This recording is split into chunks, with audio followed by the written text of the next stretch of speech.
Hey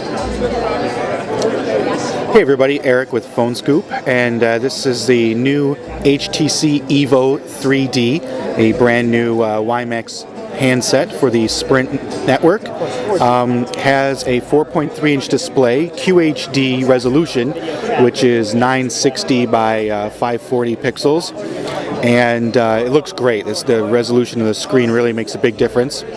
On the side we have just a port for micro USB cables, and on the bottom nothing.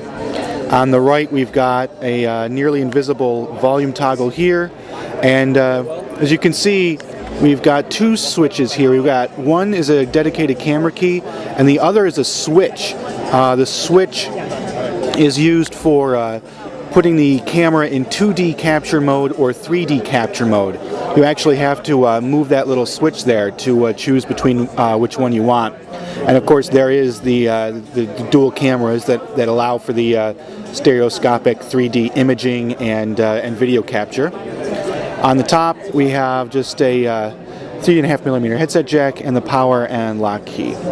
This device is running Android 2.3 Gingerbread with the latest build of HTC Sense user interface on top of it. One thing you can really see with the user interface is this nifty carousel. You can see it just zoom it around and around and around and around, and it's kind of nice. Like when it slows down, you can see that they get bigger, and then pow, it'll stop. Let's jump into the camera real quick. We'll turn on the 3D switch, and ooh, it crashed. Awesome.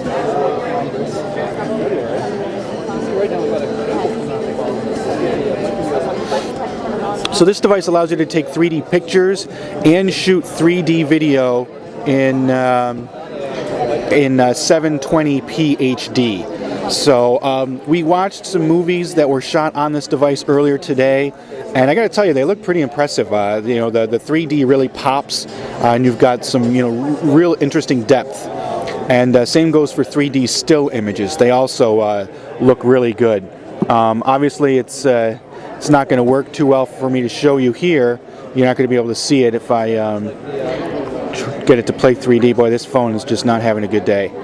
So, but anyway, this is the HTC Evo 3D, capable of shooting 3D images and 720p HD video. Other specs are noteworthy is the new processor in it. It has third generation Snapdragon processor from Qualcomm running dual cores at 1.2 gigahertz.